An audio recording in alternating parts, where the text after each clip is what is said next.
Silvanus by Alexander Maclaren. By Silvanus, our faithful brother, as I account him, I have written unto you briefly. 1 Peter 5, verse 12. I adopt the Revised Version because in one or two small points, it brings out more clearly the apostle's meaning. This Silvanus is, beyond all reasonable doubt, the same man who is known to us in the Acts of the Apostles by the name of Silas. A double name was very common amongst Jews, whose avocations brought them into close connection with Gentiles. You will find other instances of it amongst the apostles, in Paul himself, whose Hebrew name was Saul, Simon and Peter, and probably in Bartholomew and Nathanael. And there is no reasonable doubt that a careful examination of the various places in which Silas and Silvanus are mentioned shows that they were born by one person. Now let me put together the little that we know about this man, because it will help us to some lessons. He was one of the chief men in the church at Jerusalem when the dispute arose about the necessity for circumcision for the Gentile Christians. He was dispatched to Antioch with a message of peace and good feeling, which the church at Jerusalem wisely sent forth to heal the strife. He remained in Antioch, although his co-deputy went back to Jerusalem. And the attraction of Paul, the great mass of that star, drew this lesser light into becoming a satellite, moving round the greater orb. So when the unfortunate quarrel broke out between Paul and Barnabas, and the latter went sulkily away by himself with his dear John Mark, without his brethren's blessing, Paul chose Silas and set out upon his first missionary tour. He was Paul's companion in the prison, in stripes at Philippi, and in the troubles at Thessalonica. And though they were parted for a little while, he rejoined the apostle in the city of Corinth. From thence Paul wrote the two letters to the Thessalonians, both of which are sent in the name of himself and Silas, and Silvanus. There is one more reference to Silvanus in the second epistle to the Corinthians, which mentions him as having been associated with Paul in the evangelization of the church there. Then he drops out of the book altogether, and we never hear anything more about him, except this one passing reference, which shows us to him in an altogether new relation. He is no longer attached to Paul, but to Peter. Paul was probably either in prison or possibly martyred. At all events, Silvanus now stood to Peter in a relationship similar to which he formerly stood to Paul. He was evidently acquainted with and known to the churches to whom this letter was addressed, and therefore is chosen to carry Peter's message to them. Now, I would suggest in passing how Silvanus's relations to the two apostles throws a light upon the perfectly cordial alliance between them, and how it shatters into fragments the theory which was thought to be such a wonderful discovery some years ago, as to the great schism in the early church between one section, led by Peter, and the more liberal party, headed by Paul. Instead of that, we find the two men working together, and the only division between them was not as to the sort of gospel they preached, but as to the people to whom they preached. This little incident helps us to realize how natural it was for a man steeped in Paul's teaching to attach himself, if circumstances suggested it, to the person who has been said to have been antagonistic in the whole drift of his conceptions of Christianity to that apostle. But I do not wish to speak about that now. I take this figure of a man who so contentedly and continually took such a subordinate place, played second fiddle quite willingly all his days, and who toiled on without any notice or record, and ask whether it does not teach us one or two things. 1. First then, I think we may see here a hint as to the worth and importance of subordinate work. Not a syllable that Silas ever said is recorded in Scripture. He had been a chief man among the brethren when he was in Jerusalem. But like some other chief men in little spheres, He came to be anything but a chief man when he got alongside of Paul and found his proper work. He did not say, I have always pulled the stroke oar, and I am not going to be second. I do not intend to be absorbed in this man's brilliant luster. I would rather have a smaller sphere where my light may not suffer by comparison than be overshone by him. By no means.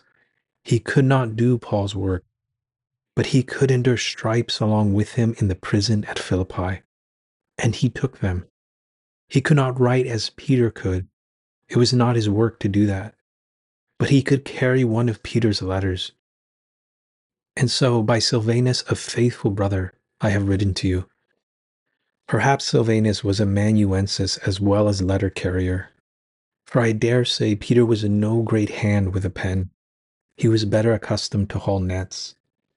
At all events, subordinate work was what God had set him to do, and so he found joy in it. Well then, is not that a pattern for us? People in the world or in the church who can do prominent work are counted by units, and those who can do valuable subordinate work are counted by thousands, by millions. Those members which seem to be more feeble are the more necessary, says Paul. It is a great truth which it would do us all good to lay more to heart. It is hard to tell what is superior and what is subordinate work. I suppose that in a steam engine, the smallest rivet is quite as essential as the huge piston, and that if the rivet drops out, the piston rod is very likely to stop rising and falling. So it is a very vulgar way of talking to speak about A's work being large and B's work being small, or to assume that we have eyes to settle which work is principal and which subordinate. The Athenians, who deemed themselves wisest in the world, thought there were few people of less importance than the fanatical Jew who was preaching a strange story about what they knew so little of, that they took Jesus and resurrection to be the names of a pair of gods, one male and one female. But in the eyes that see truly, the eyes of God, the relative importance of apostle and stoic was otherwise appraised. We cannot tell, as the book of Ecclesiastes has it, which shall prosper, this or that. And if we begin to settle which is important work, we shall be sure to make mistakes, both in our judgment about other people and in our sense of the obligations laid upon ourselves. Let us remember that when a thing is to be done by the cooperation of a great many parts, each part is as important as any other, and each is indispensable. Although more glory may come to the soldiers who go to the front and do the fighting, the troops miles in the rear that are quietly encamped, looking after the stores and keeping open the lines of communication, are quite as essential to the success of the campaign. Their names will not go into the Gazette. There will probably not be any honors at the conclusion of the war showered upon them. But if they had not been doing their subordinate work, the men at the front would never have been able to do theirs. Therefore the old wise law in Israel was, as his part is that goeth down into the battle, so shall his part be that tarrieth by the stuff. They shall part alike. And so it is good for people that have only one talent and cannot do much, and must be contented to help somebody else that can do more, to remember this pretty little picture of Silvanus, the faithful brother, contented all his life to be a satellite of somebody, first of all helping Paul, and then helping Paul's brother Peter. Let us not be too lazy or too proud with the pride that apes humility to do the little that we can do, because it is little. 2. Another lesson, which is own sister to that first one, but which may be taken for a moment separately, is the importance and obligation of persistently doing our task, though nobody notices it. As I remarked, there's not one word of anything that Silvanus said, or of anything that he did, apart from what Paul or Peter recorded. And for all the long stretch of years, we do not know how many, but a very large number that lie between this text of mine, where we find him in conjunction with Peter, and that day at Corinth, where he left him with Paul. The Acts of the Apostles does not think it worthwhile to mention his name. Was he sitting with his hands in his pockets all the while? Do you think doing no Christian work? Did he say, as some good people are apt to say now, well, I went to teach in Sunday school for a while, and I took an interest in this, that, or the other thing for a bit, but nobody took any notice of me, and I supposed I was not wanted, and so I came away. Not he. That is what a great many of us do, though we sometimes are not honest enough to say it to ourselves. Yet we do let the absence of recognition influence us in the earnestness of our Christian work to far too great an extent.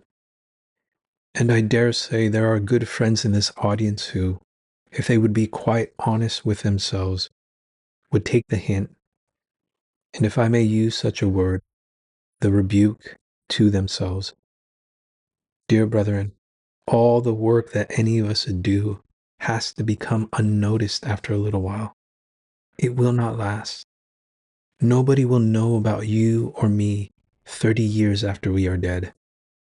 What does it matter whether they know anything about us or say anything about us or pat us on the back for anything that we do or recognize our service while we live?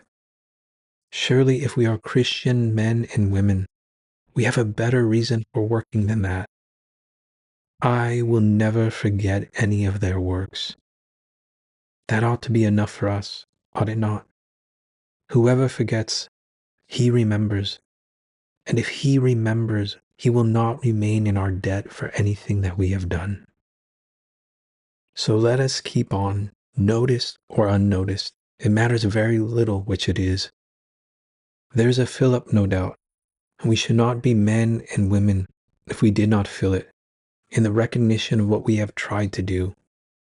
And sometimes it comes to us, but the absence of it is no reason for slackening our work. And this man, so patiently and persistently, pegging away at his obscure task during all these years, which have been swallowed up in oblivion, may preach a sermon to us all. Only let us remember that he also shows us that unnoticed work is noticed and that unrecorded services are recorded. Here are you and I, 19 centuries after he is dead, talking about him, and his name will live and last as long as the world, because though written in no other history, it has been recorded here. Jesus Christ's record, the book of life, contains the names of fellow laborers whose names have dropped out of every other record. And that should be enough for us. Silvanus did no work that Christ did not see, and no work that Christ did not remember, and no work of which he did not, 1800 years since, enter into the enjoyment of the fruit, and which he enjoys up there while we are thinking about him down here. 3. The last thing that I would suggest is, here is an example to us of a character which we can all earn, and which will be the best that any man can get. A great genius, a wise philosopher, an eloquent preacher, a statesman, a warrior, poet, painter. No, a faithful brother. He may have been a commonplace one. We do not know anything about his intellectual capacity. He may have had very narrow limitations and very few powers. Or he may have been a man of large faculty and acquirements. But these things drop out of sight, and this remains, that he was faithful. I suppose the eulogium is meant in both senses of the word. The one of these is the root of the other. For a man that is full of faith is a man who may be trusted. is reliable, and will be sure to fulfill all the obligations of his position and to do all the duties that are laid upon him. You and I, whether we are wise or not, whether we are learned or not, whether we have large faculties or not, whether we have great opportunities or very small ones, can all equally earn that name if we like. If the perfect judgment, the clear eye of Jesus Christ beholds in us qualities which permit him to call us by that name, what can we want better? A faithful brother. Trust in Christ. Let that be the animating principle of all that we do, the controlling power that restrains and limits and stimulates and impels. And then men will know where to have us, and will be sure, and rightly sure, that we shall not shirk our obligations, nor scamp our work, nor neglect our duties, and being thus full of faith and counted faithful by him, we need care little what men's judgments of us may be, and need desire no better epitaph than this: a faithful brother.